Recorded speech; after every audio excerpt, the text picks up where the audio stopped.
memperbaiki defisit neraca perdagangan kita. Nah, kunci paling besar itu ya di sektor petrokimia dan migas ini. Ahok menggila, Pertamina kalahkan Alibaba dan pembangunan kilang minyak itu harus. Masa udah 34 tahun kita nggak bisa membangun kilang minyak, kebangetan. Ahok ini adalah sosok yang luar biasa. Dia tidak bisa diam dan kalau ditempatkan dimanapun dalam birokrasi, borok-borok bau terasi pun dihantam habis sama dia sampai ke akar-akarnya. Gilanya di tahun ini Pertamina ada di atas Alibaba dan Facebook. Saya yakin dan percaya dengan kalimat Soekarno pendiri bangsa ini. Jika ada 10 orang seperti Ahok, Amerika dan Cina pun lewat.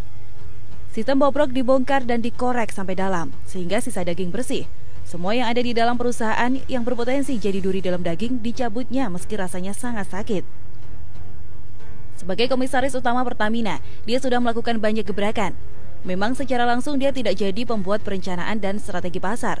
Secara dia komisaris, apa yang ia kerjakan adalah melakukan fungsi kepengurusan, kepemimpinan, dan mengatur menjaga kebijakan. Ini adalah yang dikerjakan Ahok. Saat ia masuk sebagai komisaris utama Pertamina, penolakan pun langsung dirasakan oleh kepala karyawan, yang katanya jadi anggota alumni nomor togel. Kebencian tidak bisa dibendung, dan penolakan pun terjadi. Ia pun akhirnya mengkondisikan seluruh karyawan yang bisa ia pegang untuk ramai-ramai dan kerjasama menolak keberadaan Ahok di dalam struktur kepemimpinan Pertamina. Erick Thohir pun santuy kayak dipantui menanggapi penolakan tersebut. Erick Thohir tegak lurus dan menjalankan fungsinya sebagai Menteri BUMN. Masa seorang Menteri BUMN bisa dikontrol sama kepala karyawan? Ya enggak lah.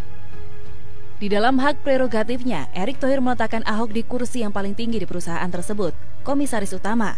Ahok jadi komisaris utama yang tidak bisa dipecat oleh siapapun kecuali dirombak langsung oleh Erick Thohir. Ahok yang dipercaya sebagai komisaris pun menjadikan Pertamina menjadi perusahaan kelas dunia. Tidak ada satupun celah korupsi dibiarkan ada. Mereka diminta untuk mencukupkan diri mereka masing-masing, para bawahannya dalam menghidupi keluarganya. Gaji di Pertamina itu tinggi kok, cukup untuk membiayai keluarga dan nabung. Jadi Ahok sebagai komisaris menjalankan fungsi pengawasannya dengan gila-gilaan. Saya nggak tahu sudah ada berapa orang yang dibuang dari perusahaan tersebut. Yang pasti Direktur Utama Pertamina pun bisa menjalankan tugas dan tanggung jawabnya dengan baik. Kerjasama antara Ahok dengan Direktur Utama Pertamina pun berjalan dengan lancar dan baik. Mereka seperti duet maut dalam melambungkan nama BUMN ini ke kancah dunia. Bahkan dunia pun terkaget-kaget melihat gebrakan Ahok dalam memperdulikan orang-orang di Indonesia terkait COVID-19. Bahkan ketika minyak di dunia ini tidak favorit, Ahok bisa tetap membuat Pertamina ini mentereng di dunia internasional. Ada satu lagi kebijakan gila yang rencananya akan dilaksanakan di tahun-tahun ke depan, membangun beberapa kilang minyak di dalam negeri. Tujuannya apa? Tujuannya adalah agar mafia migas tidak bisa mempermainkan harga saat terjadi proses ekspor minyak mentah dari dalam ke luar negeri untuk diolah, maupun impor minyak jadi dari luar ke dalam untuk didistribusikan.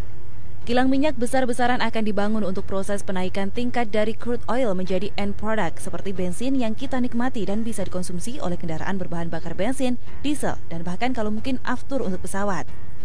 Dari sini kita melihat bahwa gebrakan Ahok ini secara hukum sebab akibat menjadikan para mafia migas itu tercekik sampai mati dengan cara yang elegan. Karena apa? Mafia migas ini adalah duri dalam daging. Mereka sudah seharusnya dimusnahkan. Mereka harus dihabisi sampai ke akar-akarnya. Tidak boleh ada orang jahat di tengah-tengah bangsa yang masih sering ditipu oleh mafia-mafia baik dari migas, alkes, ataupun yang lain-lain. Ahok sebagai juru kunci dalam pembantaian mafia di Pertamina rasanya sudah sangat baik.